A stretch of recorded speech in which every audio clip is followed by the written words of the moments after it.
Fields Prize winner or something. Whatever you You can want. skip all that stuff. Just say that I'm Professor Witten from the Institute. Leave somebody has your pen. Right. Thank you. Feels super good. That was quick. But it's green, is that okay? Yeah.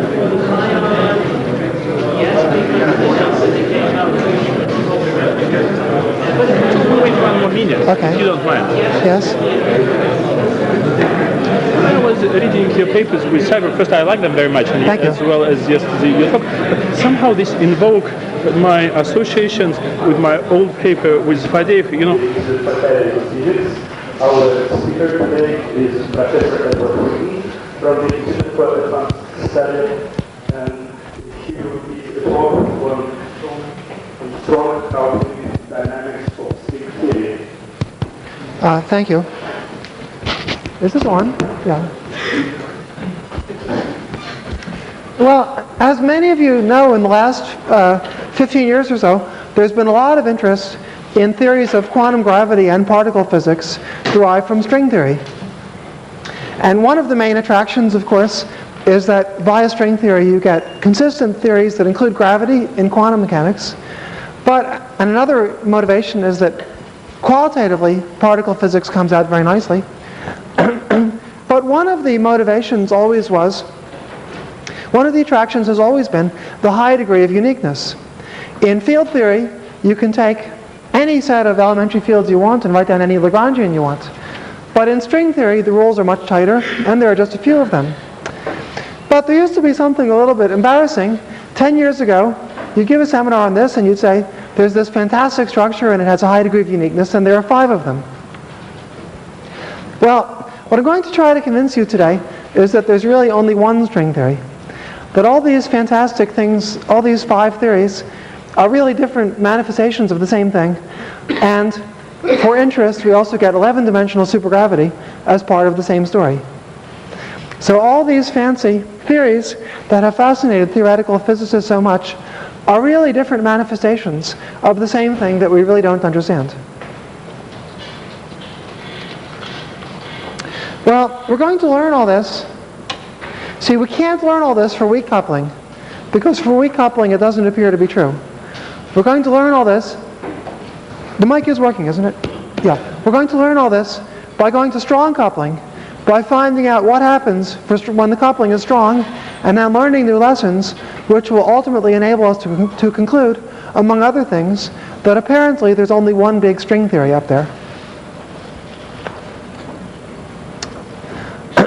But we'll start simply with the project of determining how the different string theories behave in different numbers of dimensions.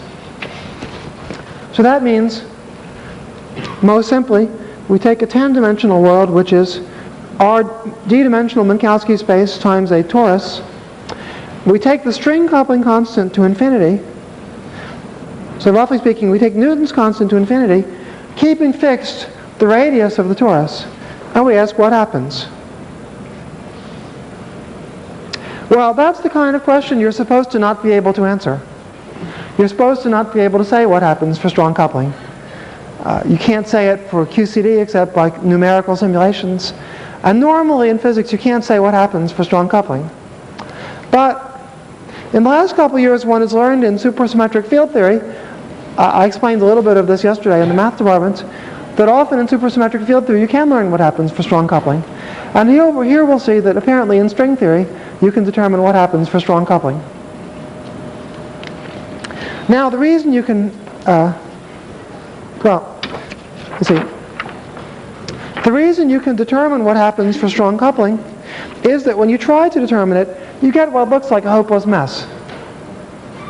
And you get into apparent paradoxes, and when you find the right interpretation, various things snap into place. So we'll begin by considering the so-called type 2A superstring theory in 10 dimensions.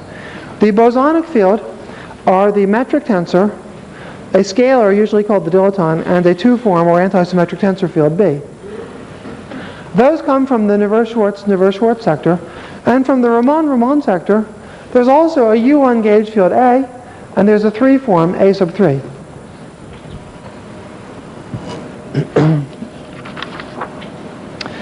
And we could write down the low energy effective action, which is just one of the 10-dimensional supergravity theories.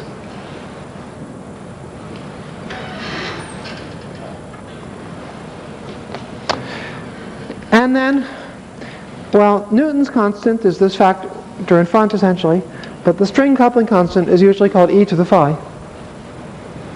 But there's a peculiarity, which is that the usual Newton's constant factor multiplies part of the action, but it doesn't multiply the fields that come from the Ramon-Ramon sector.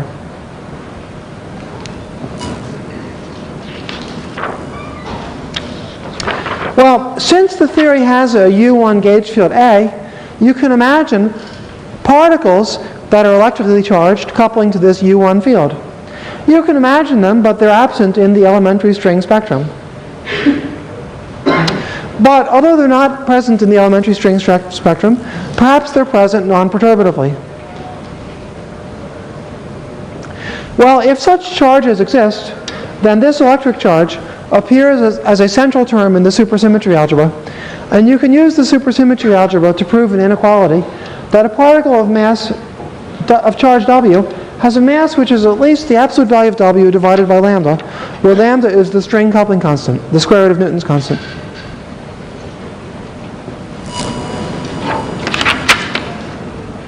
Now, particles for which this inequality is saturated play a special role. They are in so-called small multiplets of supersymmetry. And because the multiplets are small,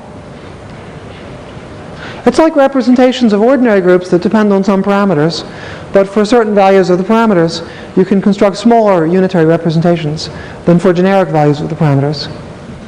The particles with the lowest possible mass form smaller representations of supersymmetry, and the representations being small is a condition that's stable under perturbations. So if there are particles with this magic mass, then their existence should be independent of the coupling.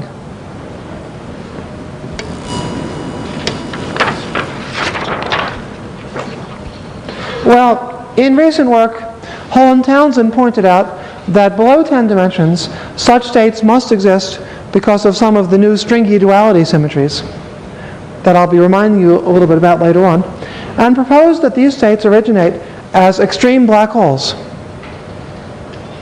In other words, the idea is that in any dimension, a black hole of charge W has a mass which is given at least by gm squared equals W squared. M is the mass and G is Newton's constant. This is in any dimension. I've suppressed a constant that involves a power of pi that depends on the dimension. But there's such an inequality in any dimension between the mass of a black hole and its charge. And with Newton's constant being the square of the string coupling constant, the mass inequality for black holes is the same as was the mass inequality that we got from the supersymmetry algebra.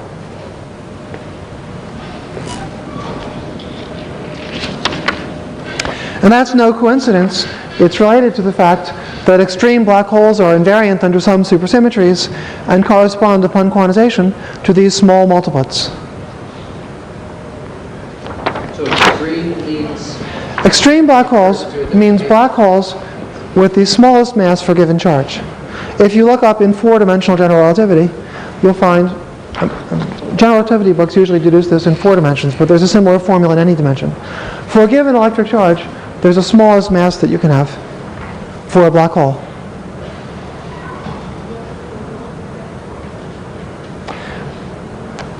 Otherwise, you get a naked singularity instead of a black hole.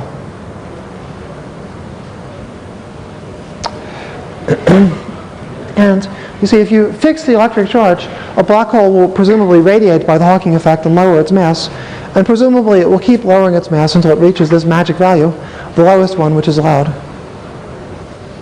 And that coincides with the lowest one allowed by the supersymmetric inequality. And they coincide because the extreme black hole is invariant under some supersymmetries. That was shown 10 or 15 years ago by, I think, Hull and Gibbons. Well, see, the stringy dualities, which I'll remind you about in a bit, seem to require that these states exist below 10 dimensions. But if so, they really have to exist in 10 dimensions.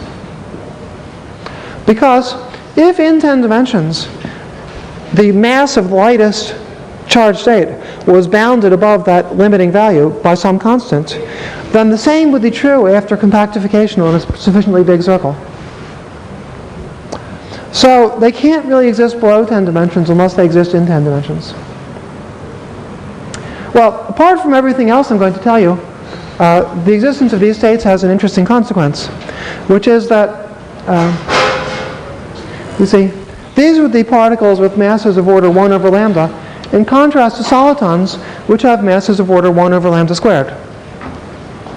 Now, usual non-perturbative effects in physics go as e to the minus 1 over lambda squared, and you can think of that intuitively as the contribution of a soliton loop. So, if you have particles with this kind of mass, you should get non-perturbative effects of this order.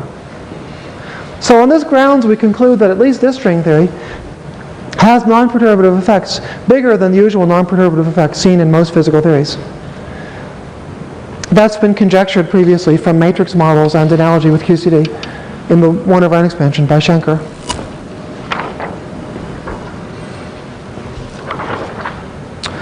Well, what values of the charge exist? Well, we'd like to assume that the charge is quantized, either because the alternative seems pathological, or anyway, charge quantization is required by these dualities. If it's quantized, what values of the quantum charge occur? Well, classically, the extreme black hole can have any charge. So the quantum version of a classical thing having any charge is that it has any charge allowed by the quantization. So we think there's some quantum of charge that we haven't determined. Actually, it was determined in a recent paper by Strominger and Jeff Harvey. But anyway, there's some quantum of charge, and these black holes have a charge which is any integer times W naught.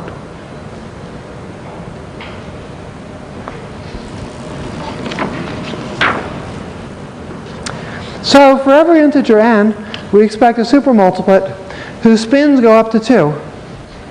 They have to go at least up to 2 because in this kind of supergravity in 10 dimensions, there's no multiplet smaller than that. If they weren't in little multiplets, the spins would go up to 4. With little multiplets, we can keep the spins bounded by 2. So for every integer n, we think we have a supermultiplet with spins going up to 2 with this kind of mass. And we've been perhaps thinking for weak coupling.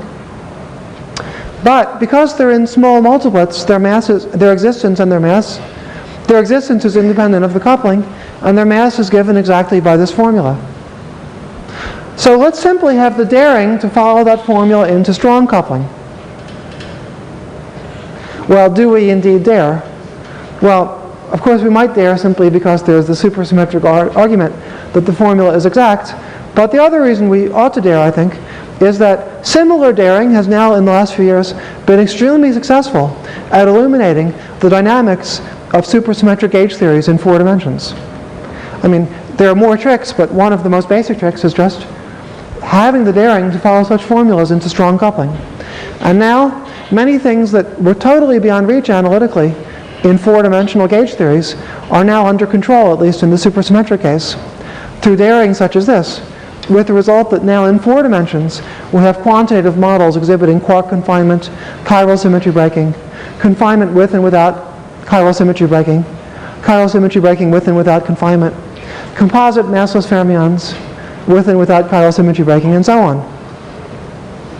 So one of the things that led to what I think is a real reinvigoration of our whole understanding of 4-dimensional field theory is the daring to follow formulas such as this one, even into strong coupling.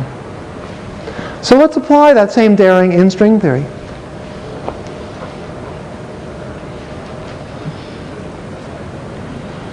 Well, for strong coupling, these particles go to 0 mass because of the lambda in the denominator, and now we are in serious trouble because we've got infinitely many light particles.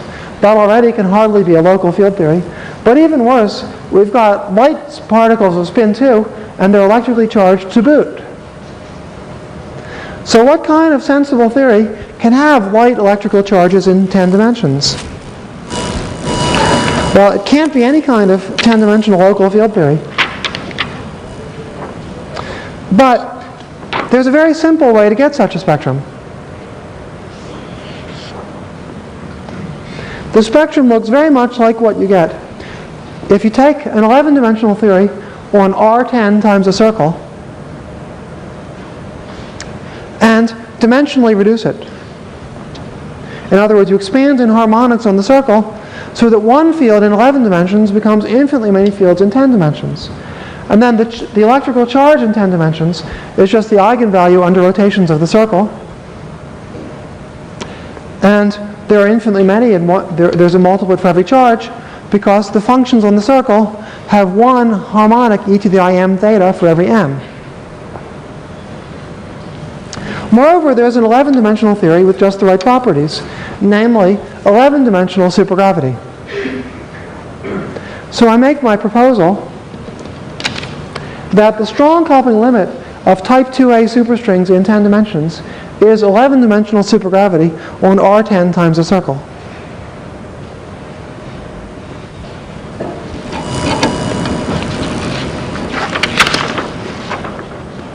Well, how can we get some evidence to support that view?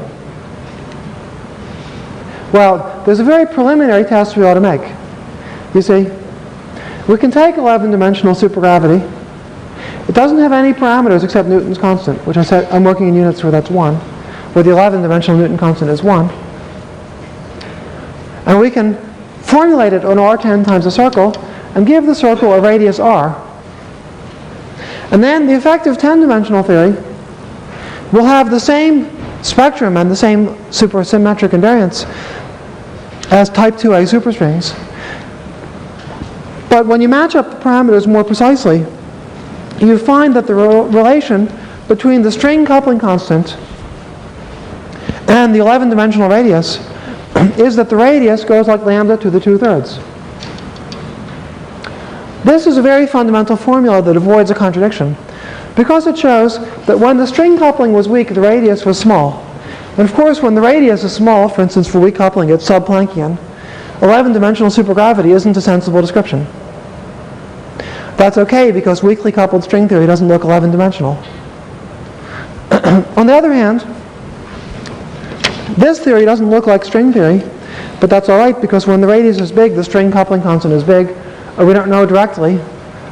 This theory doesn't look like perturbative string theory, but perturbative string theory isn't valid because when the radius is big, because then lambda is big. To put it differently, the string description is good when lambda is small. Supergravity makes sense when r is much bigger than the Planck length, or in other words, big. And the formula shows that you can't directly compare the two descriptions. Each one is the strong coupling limit of the other.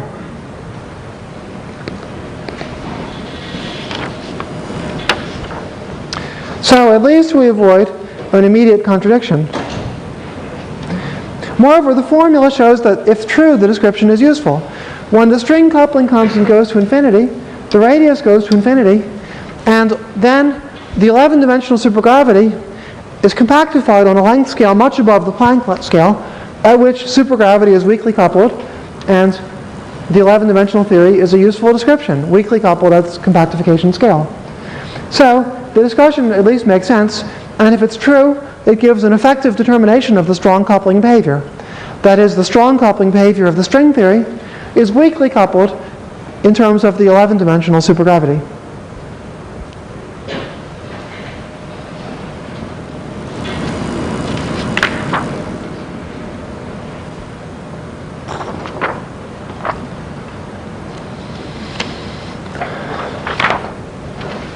Well, can we give significant further evidence for this picture?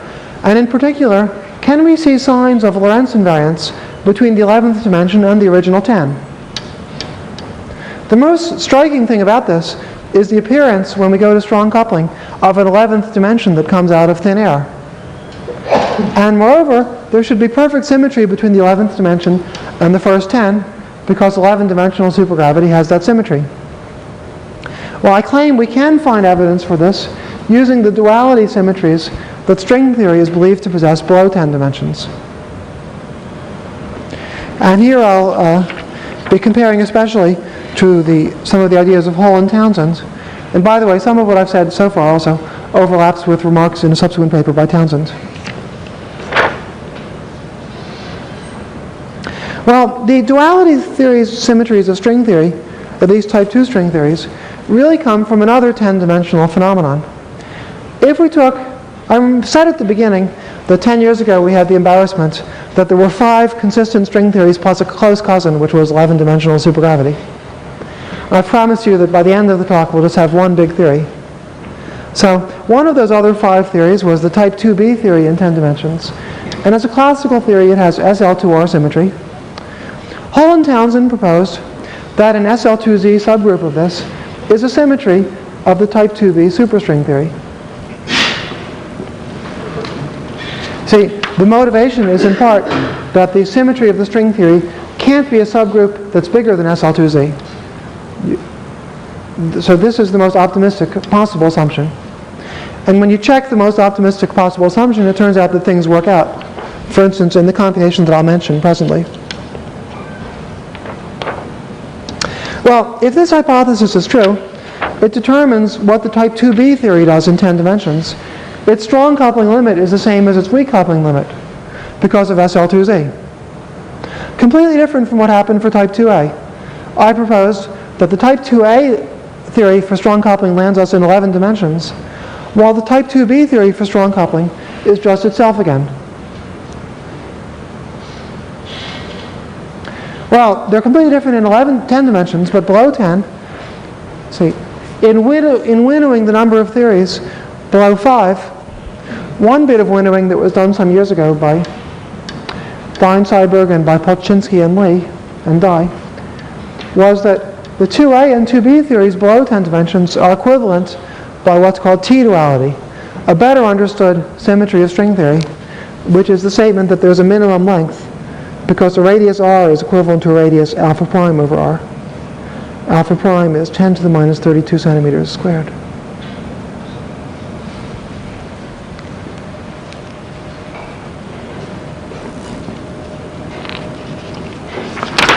So, in 10 dimensions, apparently these theories have a completely different strong coupling limit.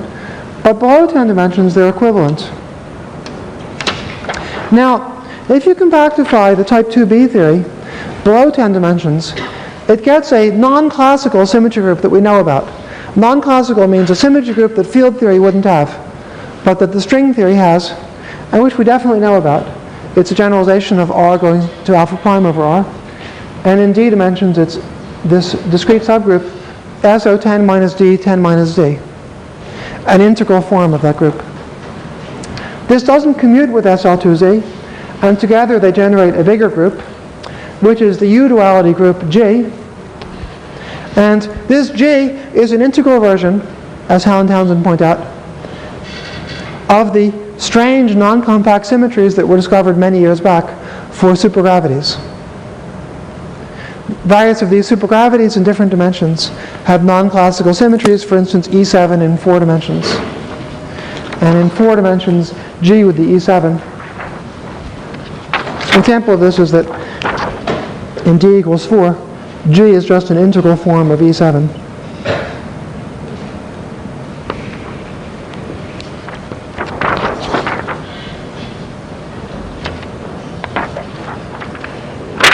Another example, just for fun, is that in 7 dimensions, the T-duality group, which we know to be true, is SL4, and then the U-duality group turns out to be SL5.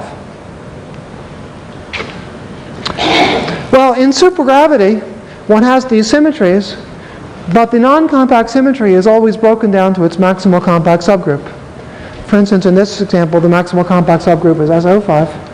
And because of the symmetry breaking, the moduli space of vacua in the supergravity theory is the homogeneous space G mod K.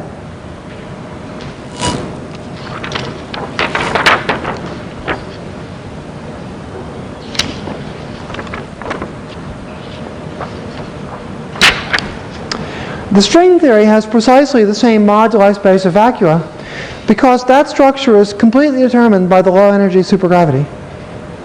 Well, the moduli space of vacua is G mod K locally, but globally we're claiming that an integral subgroup of G is a symmetry of the string theory. And you really should divide by that, because you can argue in string theory that all these discrete symmetries are really discrete gauge symmetries. So really the moduli space of vacua is a double coset space where you divide by k on the right and by g of z on the left.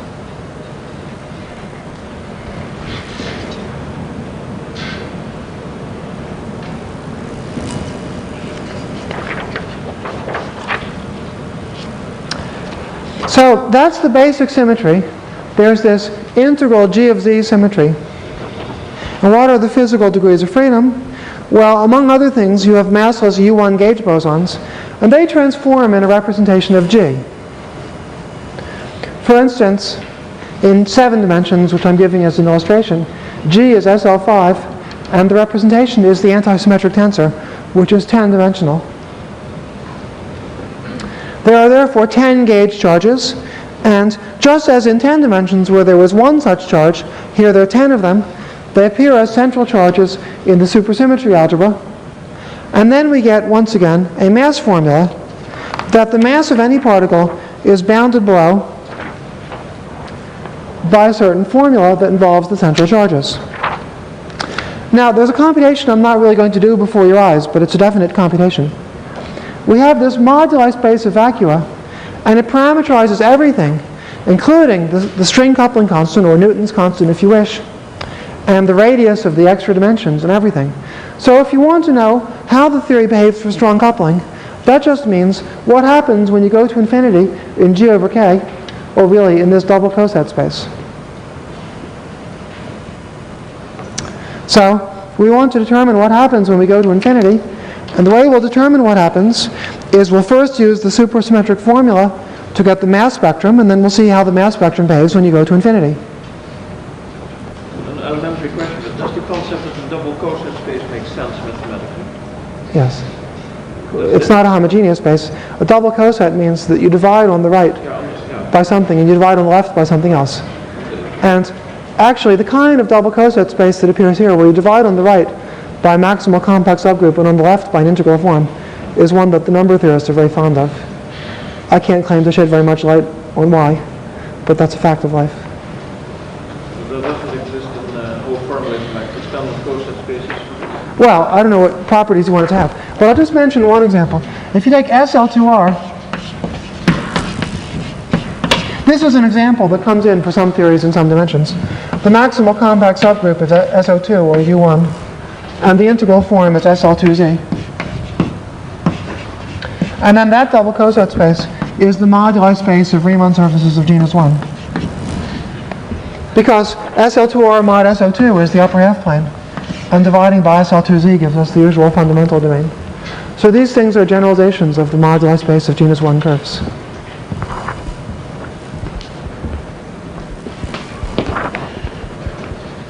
So, well, see, so even if we were in a single coset space, G mod K, going to infinity would just mean going to infinity in G. In other words, you could take a fixed point, maybe P in there, and take P going to GP. And G depends on a parameter T, and we want to take GT to infinity. And you can always assume you're going to infinity in a direction that looks like this, just using the real torus, well, using a diagonal matrix. Well, a couple of bits of things you have to show to argue that, but I don't want to go into that degree of detail here. And then if you go to infinity in such a direction, you can use the supersymmetric mass formula to determine the mass of a particle of type ij. Remember, there are 10 gauge charges, and for each gauge charge we can imagine a particle that carries just one gauge charge. I'll call that particle psi ij. And then the mass formula shows that the mass of psi ij behaves like this as we go to infinity. Well, what's it we really want to do? We want to know what happens for strong coupling. But, you see, strong coupling can mean different things. You can take Newton's constant to infinity, but you might be able to do other things that enable something peculiar to happen.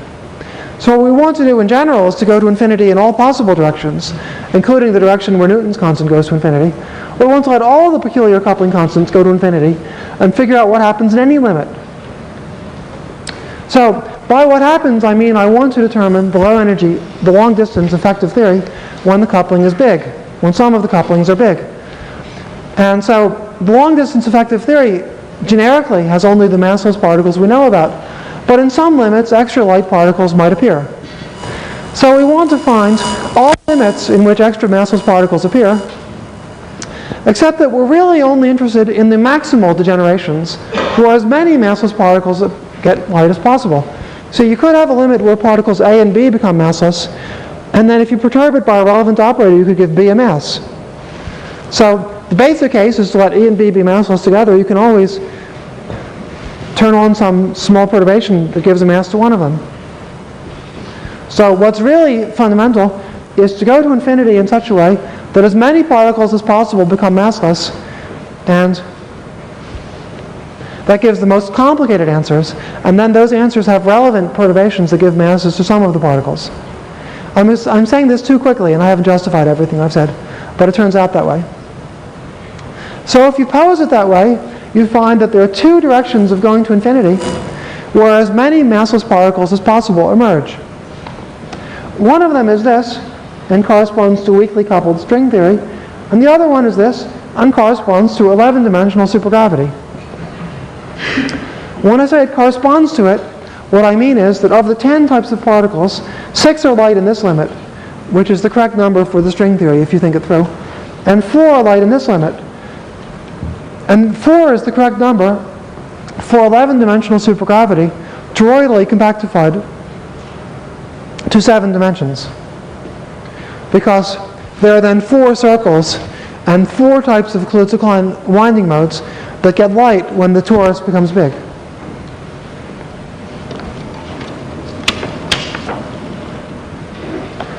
So, in each limit, I won't walk through details either of what I've said or of what I haven't said, but you find that in each limit, you get the spectrum which is expected plus the symmetries which are expected. And in particular, in the case of 11-dimensional supergravity, you see we were on 10 dimensions, and we toroidally compactified to 7. So, sort of 3 light particles are obvious, but the 4th appears when Newton's constant goes to infinity, and you get a symmetry between those 4. And that's a symmetry between the 11th dimension and the 3 that you had compactified in going to 7.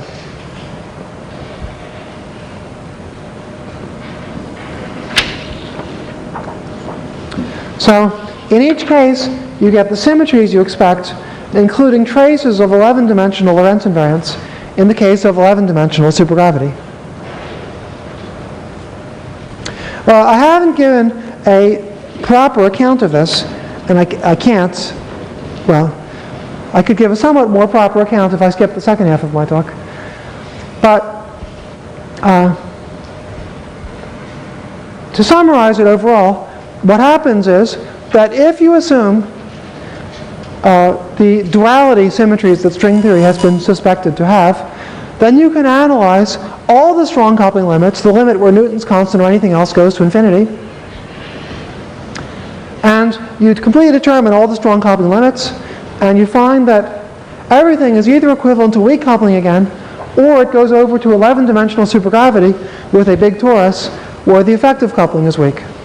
So you get an effective determination of the behavior in all possible limits, and you see 11-dimensional supergravity with the symmetry between the 11th dimension and some of the others. So to my thinking, it significantly strengthens the case for these U-duality symmetries and for the role of 11-dimensional supergravity. The summary of type 2 dynamics then is that type 2 dynamics is almost completely controlled by duality, with the only surprise being the role of 11-dimensional supergravity. So I've told you now, see there are sort of 6 theories. There are the 5 string theories and 11-dimensional supergravity, and so far we've linked up 3 of them. 2 type 2 theories and 11-dimensional supergravity, and then the 2 heterotic theories were linked up with each other essentially by Narain. And the type 1 theory was linked up with type 2 by Dye, Fischler, and Polchinski. So the most fundamental question that's left is whether the heterotic string is somehow connected with type 2, which is what we'll get to in the latter part of the talk. That makes this much more interesting. because, of course, the heterotic string is the theory which, for weak one that has uncanny success for weak coupling in giving the right qualitative structure of particle physics with the simplest assumptions. And how far is now 11-dimensional supergravity here as a supergravity theory? It's more symmetry of the spectrum. So No, it's, is it more? well, it has to be more because that's the only the low energy interactions of that spectrum for unitary theory with supersymmetry are 11-dimensional supergravity. On the other hand, as a fundamental theory, it's not completely safe. As a fundamental theory, it's not completely safe. But now the question arises, let's go back to 10 dimensions. So, let's give an analogy though. We had 10 dimensional, let's consider two theories, QCD and 10-dimensional type 2A. Here we take Newton's constant to infinity. And here we don't have to take anything to infinity, we just go to big distances. Because the coupling constant gets big all by itself at big distances. In each case, the fundamental issue we really need to understand, the pressing issue, is to understand what's the long distance physics. So the answer in the case of QCD is given by pi's, rhos, and nucleons. Now, is that a sensible microscopic theory? No, as far as we know. And it needn't be. It's the answer to this question, what's the physics of QCD? But it's not a fundamental sensible theory in its own right. It may be, however, that in the large n limit this becomes a fundamental sensible theory. That's an old conjecture whose truth we still don't know. But it doesn't have to be true. This is a perfectly good theory if all it is the answer to the question, what's the physics of QCD? In a similar spirit, we ask, what's the physics of type 2A in the limit when Newton's constant goes to infinity? And my answer is 11-dimensional supergravity on R10 times S1, where the radius of the S1 is Newton's constant to the 1/3. I called it lambda to the 2/3 before, but that's the same as Newton's constant to the 1/3. So that's an effective answer. If Newton's constant is big, you just work on this theory. And this theory is weakly coupled because the radius is big. The supergravity is a good description. But there's a question that I haven't addressed, which is one of the most fundamental mysteries here. In the limit where you actually is there actually a limit where you take Newton's constant to infinity, not just very big? When Newton's constant goes to infinity, this would have to go over to R11. And the question is there a consistent theory on R11, which is the strong coupling limit in 10 dimensions where Newton's constant is now actually infinity in the 10-dimensional sense? I know of no evidence for or against that. Of course, I mean, there definitely are people, for instance, people like Townsend, Bars, and others who have worked on supermembrane theory, who would try to give heuristic arguments for its existence. But to my thinking, there's no significant evidence for or against the existence of that 11-dimensional theory. Well, I'd have bet against it in the past, but I think we're now getting close enough that I'd no longer bet against it. I've become an agnostic. I think it's a fascinating question. What's the dimensional constant that you take to infinity? It wouldn't have, what? What is the dimensional constant that you take to infinity? Newton's constant in units of alpha prime. The string coupling constant. What is alpha prime percent? No, this discussion is carried out in the context of a theory that makes sense. The theory that makes sense is the superstring in 10 dimensions. It has alpha prime and Newton's constant. Newton's constant is dimensionless in units of alpha prime. We've taken Newton's constant to infinity, and therefore we've lost a parameter. The one parameter that we had, we set to infinity. So now we have a theory with no dimensionless parameters. I don't know if that theory exists, because I don't know if the limit when Newton's constant went. We determined the behavior when Newton's constant. See, what we determined was the behavior when Newton's constant is very big, like 10 to the 1,000. Then we determined the behavior at long distances. And we got interesting non-trivial behavior, and we could stop there. As Newton's constant gets bigger, the distances at which that description is good get bigger and bigger. So what I've said so far doesn't guarantee anything about the existence of a limit where Newton's constant is actually infinity. But nevertheless, that limit may exist. If that limit exists, the limiting theory is a theory in 11 dimensions. It'll be a supersymmetric, relativistic theory in 11 dimensions, with 11-dimensional supergravity as its low energy limit, and depending on no dimensionless parameters. Does it exist? I haven't the faintest idea. All I'm saying is that while in the past I would have bet against it, I shall place no such bet today. Yes? Normally when you write the Einstein-Hill reaction, the gravity, Yes. you don't specify what the topology of the space is. Right. So how is it that Newton's constant suddenly has something to do with some geometrical space? Huh? Sorry. I can go through it again, but I only am discussing theories that are known to make sense. So we started on R10, but it could have been any 10 manifold. And a circle appeared out of thin air. Yeah, I come in other directions. If you start in 11 dimensions? Right. We can't start in 11 dimensions because we don't have a consistent theory. If you discover... 11-dimensional super. But it doesn't make sense as a quantum theory, or we presume it doesn't. If you discover the 11-dimensional theory that makes sense, then you can carry out your discussion. Fine, let's talk about it as an effective theory. Just writing the Okay. Lagrange, which apparently is Okay. supposed to be 11-dimensional. Okay. So, Fine. then what does this statement mean that But somehow- I said that that effective theory might be the low energy limit of a theory that makes sense. I only said it might be. In the past I doubted it, today I'm an agnostic.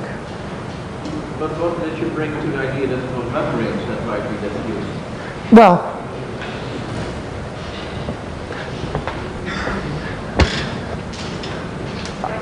I don't see any evidence for that, which is why I didn't mention it. What argument is there? What argument is there? Well, there is something fascinating here, which is that 11-dimensional, just as 10-dimensional supergravity can be coupled to a string world sheet, 11-dimensional supergravity can be coupled to a membrane. That's a very non-trivial statement because, well, it's really a miracle that was discovered by Townsend and others. I'm sorry I can't give the right reference now. That you can preserve what's called the kappa symmetry in the coupling of the membrane to 11-dimensional supergravity. Because that is the choice between membranes and So, strings. it's a beautiful fact. Yeah. And there are those who believe it's a hint. There are those who have believed for years that it was a hint that the 11-dimensional theory existed. And there were people like me who considered the hint unconvincing. I am merely no longer willing to say I consider the hint But you unconvincing. have two choices. Yes? String or membrane. And you say, well, 50% chance membrane. Is that No, I know that this theory, I've told you something definite. There's a theory that really exists in 10 dimensions, and its strong coupling limit has a close relation to 11 dimensions. What I don't know is whether there actually is a limit as Newton's constant goes to infinity. If that limit exists, it would be the membrane theory people have wanted to talk about. So, I don't know. I'm just an agnostic on whether the limit exists, but I only said at the beginning of my talk that we were going to relate the 6 interesting known theories, 5 string theories and 11-dimensional supergravity. Well, there would still be 6 because supergravity would be a corollary of the membrane theory if it exists. One would reformulate my statement of the 5 string theories and 11-dimensional supergravity as the 5 string theories and membrane theory if you think the membrane theory exists. it's an informal seminar, so in that sense it might be good to mention. Well, if this is an informal seminar, I wouldn't have bothered wearing a suit.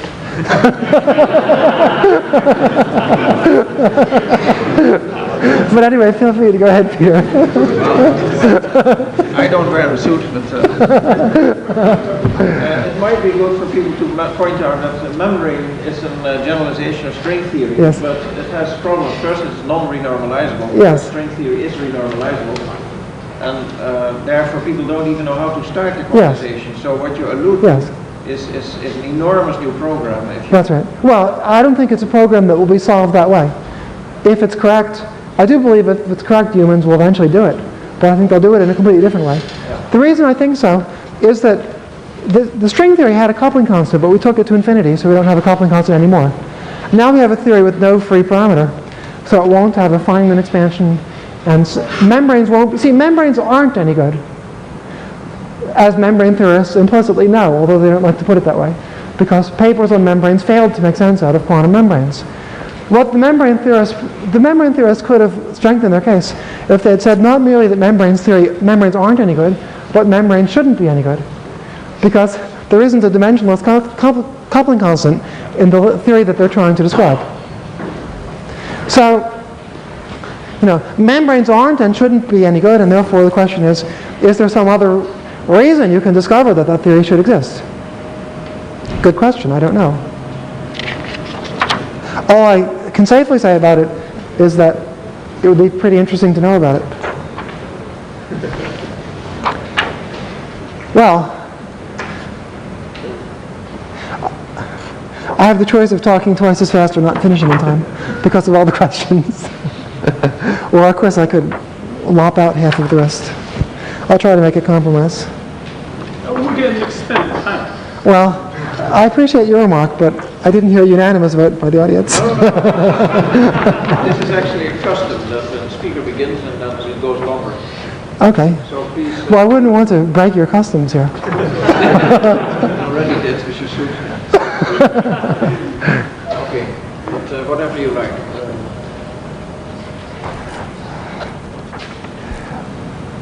Okay. Well, as I said, if we want to learn that the 6 theories are different manifestations of the same thing, the fundamental thing we need to do is to bring in the heterotic string. So we'll try to learn something about heterotic string dynamics. But now instead of 10 dimensions, we'll start in 5 dimensions. The reason I started in 5 dimensions in part was that when I was originally doing this, I was aiming for something quite different. I was hoping to prove that the theory didn't make sense in 5 dimensions, thus explaining why we lived in 4. But that didn't happen. It turned out it made sense in a way that draws upon those duality symmetries and gave me a lot more confidence in them. Anyway, we'll start in 5 dimensions. And what's special to 5 dimensions is that in 5 dimensions, the 2 form B of the supergravity multiplet is dual to a vector, which I'll call C. That's only true in 5 dimensions, that dB and dC are a 3 form and a 2 form, which are dual. Now, C doesn't couple to charged elementary string states. It hardly could, as it only exists as a vector in 5 dimensions, while the elementary string spectrum can be continued out of 5.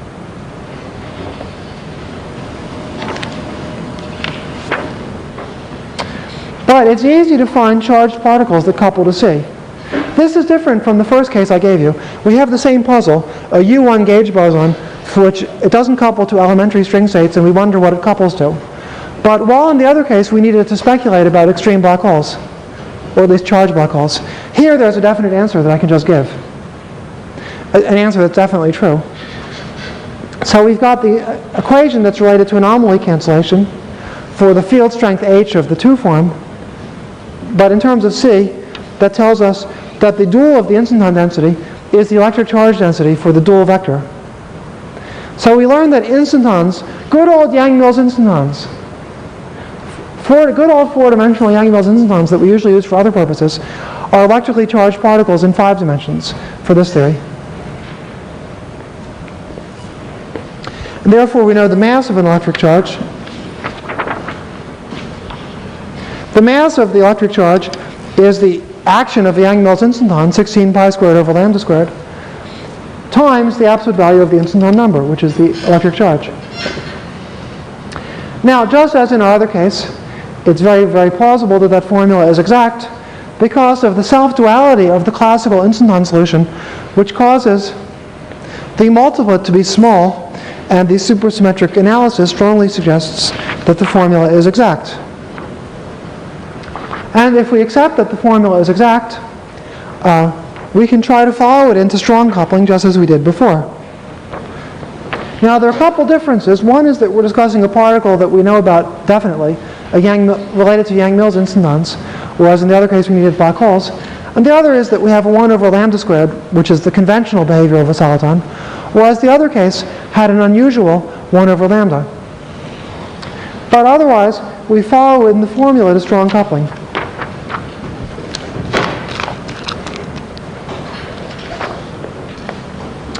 So we try to follow it into strong coupling where these states become very light.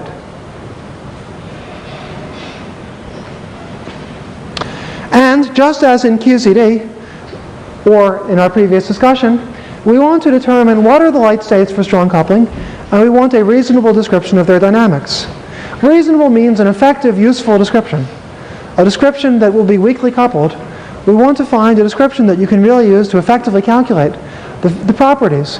If you had an accelerator that could produce the light particles, we want to be able to actually predict their behavior. Well, from our previous experience, we know what to try. Namely, we've got this infinite set of multiplets They're rather nasty things.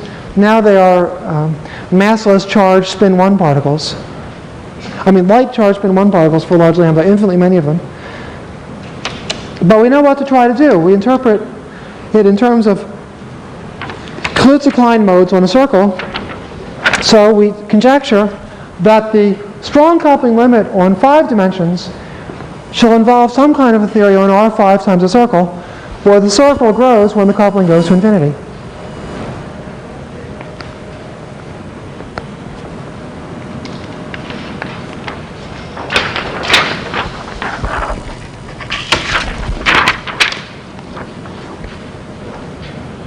But we seem to be in trouble, because what is this circle? That circle would appear to be an 11th dimension, just as in the other case. And that was fine for type 2, because 11-dimensional supergravity, which had the right spectrum, came galloping in from the horizon. But how can the heterotic string possibly be derived from an 11-dimensional theory?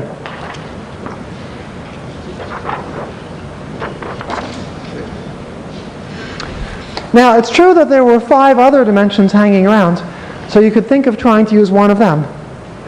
Let one of them grow like this and leave the other 4 dangling in thin air.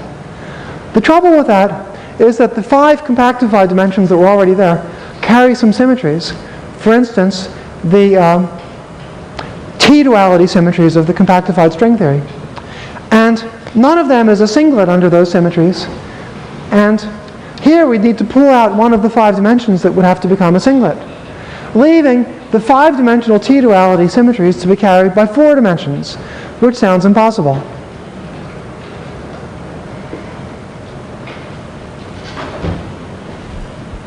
But luckily, these questions have a nice answer.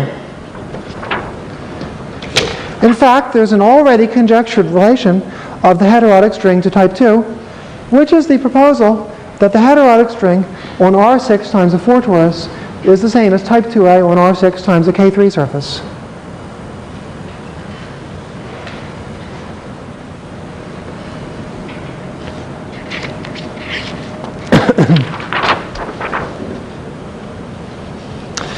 The conjecture was originally based on the fact that the 2 theories have the same supersymmetry and the same moduli space of vacua.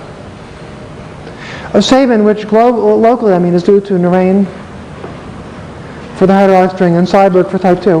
And globally it's due to Aspinwall and Morrison for type 2.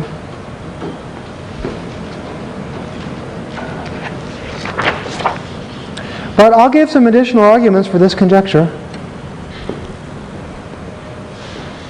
First argument is the first argument we had in the other case. It's true that the 2 theories are equivalent at low energies, but if you work out the precise equivalence, you see that this equivalence maps weak coupling of one to strong coupling of the other. That's a necessary condition because it's certainly not the case that weak coupling of one theory is equivalent to weak coupling of the other.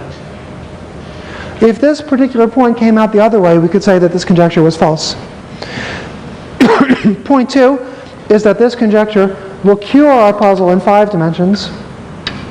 And point 3 is that it implies S-duality in 4 dimensions. So all the evidence for S-duality developed in the last 4 years. S-duality is a cousin of the stuff I was talking about yesterday in my informal talk.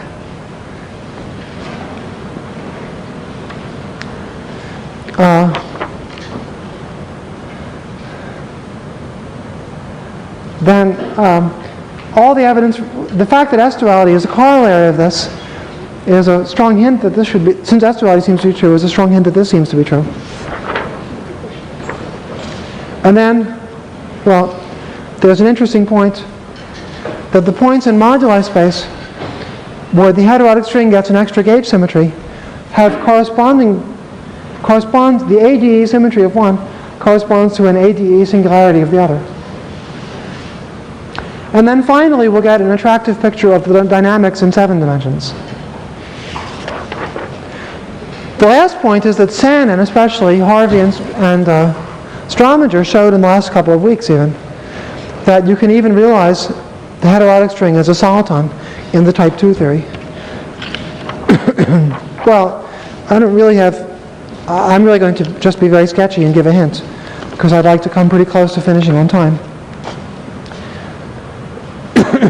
here I've written the two low-energy supergravities. And they look the same, except that for the heterotic string, e to the minus 2 phi multiplies everything. But for type 2, it doesn't multiply the Ramond field strength. So it looks impossible for these to be equivalent, because they're totally the same except for one term. Yet they have to be equivalent because of the low-energy supergravity. Well, it turns out that they're equivalent, but they're equivalent by a highly non-trivial map. You see, if there was an e to the minus 2 phi multiplying this term, they'd be trivially equivalent, and therefore we could say that this conjecture was all bunk. It would map weak coupling to weak coupling, and it would be wrong.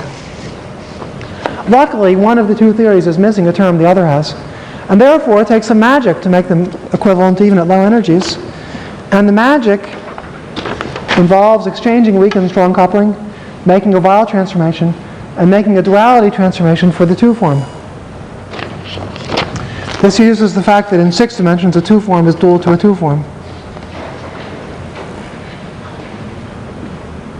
Well, my first 3 points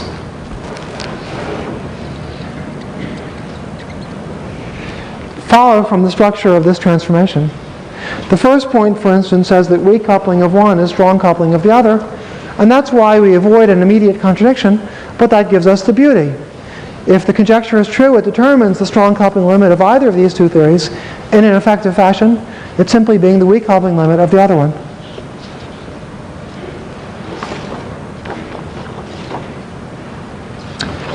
Then the Weyl transformation, or more precise use of those formulas, shows that if we now try to do the heterotic string in 5 dimensions, that means we take the 6 dimensions to be R5 times the circle, then our relation, and we want to keep the radius of the circle fixed while taking Newton's constant to infinity. Our relations say that although in the heterotic description the radius is being kept fixed, in the other description it's growing because of the Weyl transformation. And so the heterotic string in 5 dimensions with Newton's constant going to infinity becomes the other theory in 6 dimensions. So 5 dimensions does turn into 6 when Newton's constant goes to infinity. And if you ask, how can the symmetries of 5 dimensions be carried by the symmetries of the other 4 dimensions?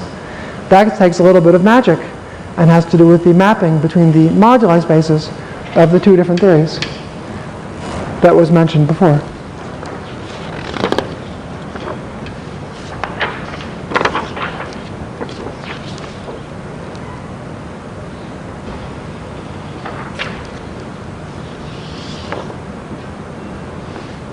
Well, I've essentially showed you, perhaps I zipped through it too fast, that the string-string duality in 6 dimensions determines what the heterotic string does for strong coupling in 6 dimensions and in 5. In 6 dimensions it turns into type 2, again in 6 dimensions. And in 5 dimensions it turns into type 2, but again in 6 dimensions. A slightly different type 2, a subtlety I didn't explain. I skipped some transparencies.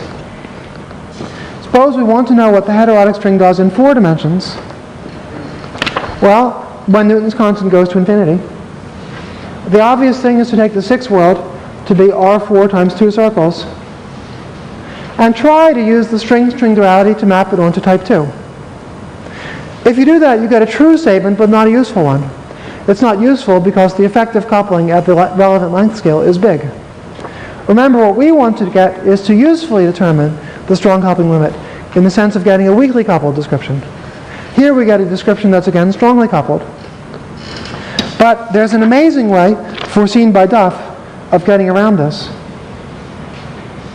And I think in view of the time, and also that it's explained in my paper, I won't now explain it properly, but I'll simply say that Duff observed the possibility for something which actually occurs in this theory, that if you take the heterotic string on R4 times the 2 torus, it has a symmetry we know about, which is T duality, and a symmetry we don't understand, which is S duality.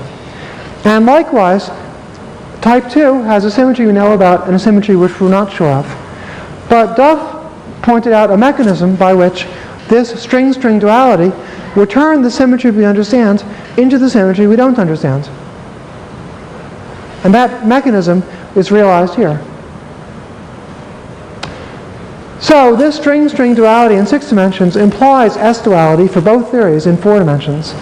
And therefore, I can tell you that if string-string duality is true in 6 dimensions, then in 4 dimensions, the strong coupling limit of the heterotic string is itself again. So I'm going too fast for you to really absorb this if you haven't looked at the paper. But what I've tried to convey is that the conjecture determines the strong coupling behavior of the heterotic string in 4, 5, or 6 dimensions, giving completely different answers in the 3 cases.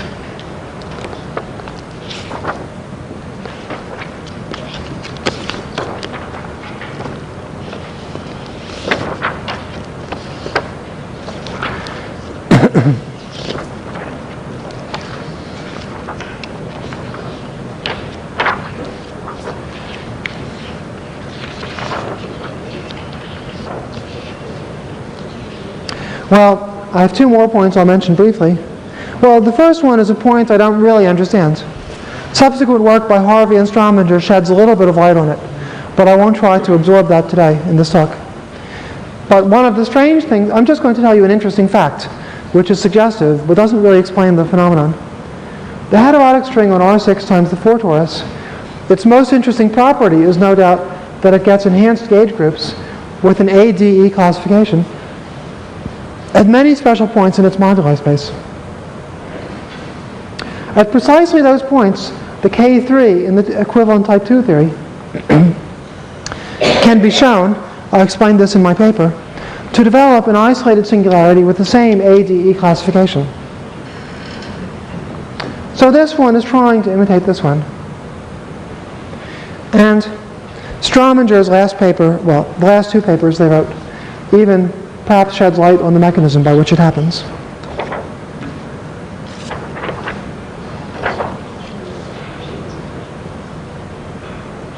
Well, there have been two parts of this talk.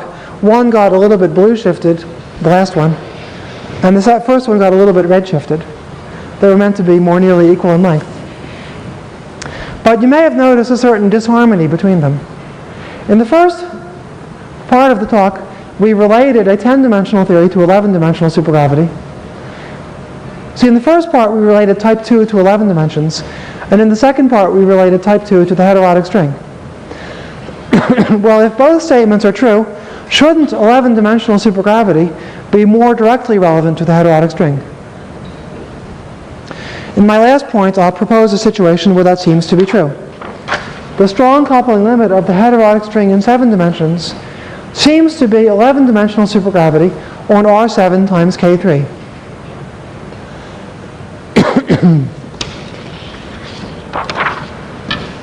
For instance, the 0th point here is that in each case the moduli space of vacua is the same, namely a double coset space. I wrote this as a single coset space, but you should divide by the integral form. You get a double coset space times the positive reals, where in one case the positive reals, well, in one case, for instance, this is the moduli space of classical K3s. In the other case, it's the T-duality group. In one case, the R-pros measures the string coupling constant. In the other case, it measures the volume of the K3.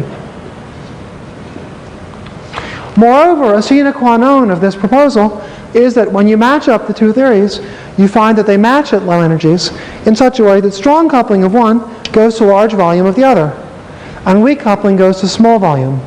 So, the limit where one description is bad is the limit where the other description is good, avoiding an immediate contradiction and meaning that the relation is useful. The weak coupling limit of either one was already known, and the strong coupling limit of one is the weak coupling limit of the other. So, you can make this more precise as I did in my paper, but I won't do so now.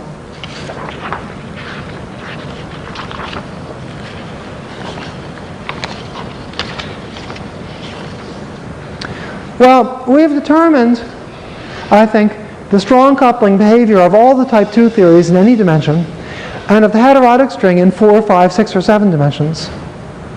And I think if we want to go below 4, that's essentially a corollary of what happens in 4.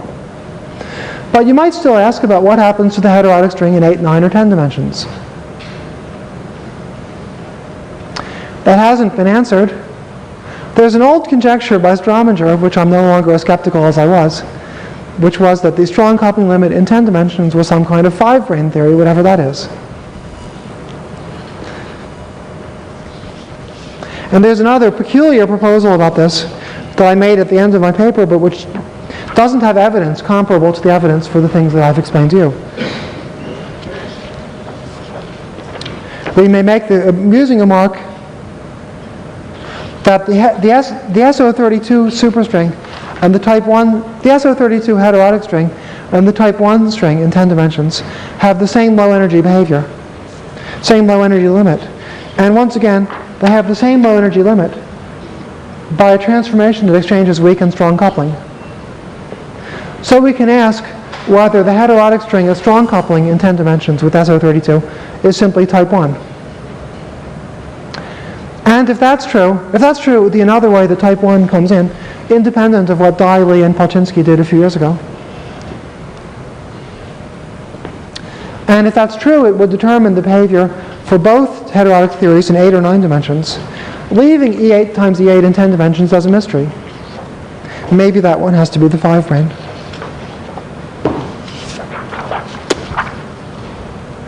Well, I hope to have convinced you. You see, our experience in 4 dimensions has been that if you get over your initial fear and jump into the water, as was pioneered especially by Natty Seiberg, you can actually determine the strong coupling limit of 4-dimensional supersymmetric field theories. I hope to have convinced you that we can do the same thing for string theories. Of course, some of it was already done with S-duality in 4 dimensions. I hope to have convinced you that in the process, we get much stronger evidence for some of the dualities, and that we learn something which I think is fundamental, that all the different string theories are really one.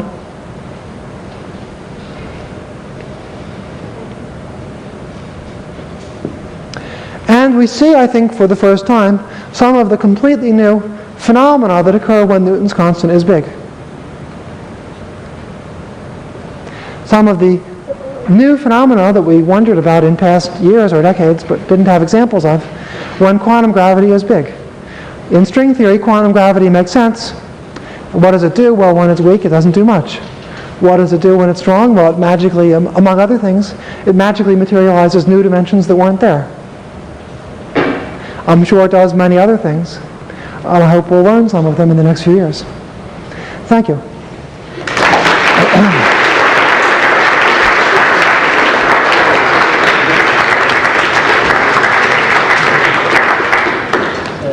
Are there any questions?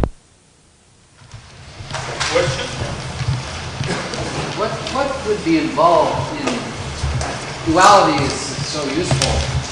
It's a useful concept. What would be involved in demonstrating the status of it? I mean, just in a qualitative sense, how could one imagine this coming about? I can't imagine it. I think we have to learn something fundamental and new. And that's one of the things that makes it so interesting. The same is true even in 4-dimensional string theory, let alone field theory. We know by now that for n equals 2 QCD, duality is the key to the dynamics, as Seiberg and I showed. And Seiberg separately showed subsequently that for n equals 1 QCD, duality was the key to the dynamics. For a few months, people asked whether it was true for n equals 2 but not 1. And now for 7 months, we've been wondering whether it's true for n equals 1 but not 0. One of these days, we might learn that duality is also the key to the dynamics for n equals 0. In other words, for ordinary game theories about any supersymmetry at all. And that will sharpen the puzzle of actually understanding these dualities, instead of just guessing them, determining their consequences, and explaining them. I think we know that, at a physicist's level of confidence, definitely know that these dualities are true. The evidence is overwhelming from so many different directions. And we know that their consequences are deep. For instance, they determine QCD dynamics, at least for n equals 1 and 2. They determine much about the geometry of form elements. They give us, as I said, our first indications of how quantum gravity behaves when it's strong. But we're far from understanding these dualities. And I think it's really hard to guess what the world would look like if we did. One question. You mentioned the equivalence of SO32 type 1 as what happens to the